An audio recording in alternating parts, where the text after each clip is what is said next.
China reaffirms its objective to reunify with Taiwan, while Mexico is fighting an invisible war on drugs. We also discuss how the war in Gaza is quickly moving into an area where it can escalate into a regional conflict. On to the first. Chinese President Xi Jinping told American President Joe Biden in their recent meeting in San Francisco that his plan to reunify with Taiwan is still on track. However, a timeline has not yet been agreed to. However, he re-emphasized that it's China's goal to achieve a peaceful reunification. Chinese officials also requested that Joe Biden publicly state that the U.S. supports a peaceful reunification with Taiwan, which the White House rejected. None of this should come as any kind of a surprise, despite the amount of traction it's gained in American media. Chinese officials have been pretty consistent with their messaging regarding Taiwan, and that they hope to achieve reunification sometime in the very near future. The key detail is the lack of specification on any kind of a timetable, though. This basically means that it's no different from any other statement of intent by Xi Jinping or any other Chinese official regarding Taiwan. However, I love the bit about Chinese officials trying to get Joe Biden to give a statement of support for peaceful reunification and then the White House turning it down. It's kind of like whenever you're trying to trick one of your parents into giving you a snack and they're just kind of no, that's not going to work. So while this interaction between the US and China has gained a lot of attention over the past week, there's another interaction that I have not seen anybody talking about that's just as important. US and Chinese military officials have officially held a phone call. And yes, that is a big deal. It's so important that we actually have no details on what that phone call was actually about. But what that really means is that we're seeing military-to-military communication, which was agreed upon in San Francisco. And that's a great sign. This won't solve all of the issues between the US and China, though, but it does allow there to be a cap in how high the tensions can rise unchecked. One of the key structures during the Cold War was a series of de-escalation channels between the US and Soviet Union. And unfortunately, the US and China don't have that same kind of infrastructure. So these cross-military communication channels allow these kinds of tensions to be resolved and allow de-escalation to be achieved. After all, think of it as if you were married. It's better if you just talk things out instead of just letting it go unsaid. That principle basically also applies in international politics as well. And this is especially important given issues that are going on in the South China Sea with China.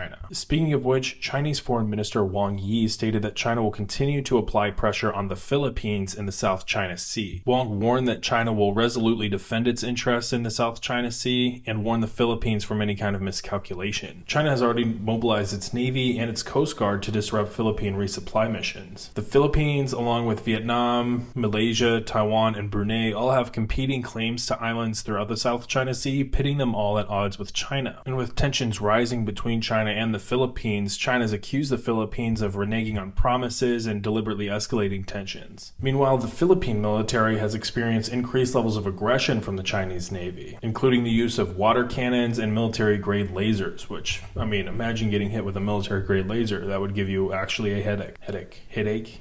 You decide. The U.S. is bound by treaty to help defend the Philippines if attacked, and China has accused the U.S. of provoking the Philippines into becoming more aggressive in an effort to provoke China. The situation in the South China Sea has become more dire, according to Philippine President Marcos. With all of this being said, what are your thoughts? Do you think that relations between the U.S. and China are trending in the right direction? Mexico is waging an imaginary war on drugs. In a report that is a shock to absolutely nobody, Mexico's army is raiding only a handful of drug labs a month, despite pressure from the United States to do more. And of those drug labs that are being raided, 95% of them were already decommissioned. This revelation follows a previous report that the Mexican military had inflated reporting, adding hundreds of drug labs to their seizure list, inflating the Mexican president Lopez Obrador's record. Of course, the U.S. has been pressuring Mexico to increase pressure on fentanyl trafficking and cartels in northern Mexico. However, the recent reporting suggests that Mexico is actually just waging an imaginary war on drugs. But I think it's important to notice that it's kind of understandable why their military would be a little apprehensive about deliberately targeting the cartels. After all, the cartels have basically the size, strength, and sophistication of any other kind of terrorist group in the Middle East. Some of these cartels actually have the support of the local populace, and they're all capable of fighting toe-to-toe with the Mexican army, and we've actually seen that happen. More than that, they're capable of finding and targeting the families and homes of Mexican service members and their leadership. So any fight between between the military and the cartel would be extremely violent, dangerous, and complex, and could easily spiral way out of control. There have been a lot of conversations in domestic US politics talking about targeting cartels more heavily. However, there might be a general misunderstanding about what that fight would actually include. And frankly, these reports that we've just discussed are not going to endear the American population to the Mexican government any further. I'm curious to hear about your thoughts on these reports in the comments, so let me know what you think. And what should the US do about it? The Israeli military has claimed to uncover a massive headquarters complex under Gaza City. The military said that it exposed this headquarters as its operations have continued throughout Gaza, and that the headquarters facilitated the movement of weapons and personnel across the Gaza Strip. Meanwhile, Hamas leader Ismail Haniyeh arrived in Egypt for talks on brokering a temporary ceasefire and a new deal to exchange hostages for prisoners. The United States has called on Israel to scale back the size and scale of its operations in the Gaza Strip in an effort to minimize the impact on civilians. Israel's conflict with Hamas has escalated into a multi-front war, with confrontations also occurring in the north on the border of Lebanon with Israel and Hezbollah, as well as clashes between US and Iranian proxy forces throughout Iraq and Syria, and of course we've already discussed the conflict with the Houthis in the Red Sea. The border between Israel and Lebanon is where we see a dangerous flashpoint for what could become a larger regional conflict. The IDF launched airstrikes against Hezbollah command posts, but Hezbollah launched rocket strikes back on Israel, targeting Iron Dome systems. One Israeli national security advisor said that escalation is always possible, and Israeli leaders are pressuring the Americans to put pressure on Lebanon and Hezbollah to move back away from the border. While Iran wants Hezbollah to act as a viable deterrent, holding Israeli forces in the north towards Lebanon, Israel wants Hezbollah pushed back away from the border, and Israel could be more open towards launching a new attack in the north targeting Hezbollah to resolve this insecurity challenge. However, that is when a larger regional conflict could become a real possibility, as Hezbollah has been considered more of a peer to the IDF, while it also is part of a larger network of proxy forces all across the Middle East that are all ready to join into the fight. So I'm certainly, of course, on this channel paying close attention to what's going on in the Red Sea, close attention to what's going on in Gaza, and of course close attention into Lebanon. But I think that this will be another issue that we're going to have to pay attention to on this channel. So if you're interested in tracking this with me, hit that subscribe button. And speaking of that, leave a like on this video if you found it helpful or informative, and also comment on any other of the stories that we've talked about so far. Until next time.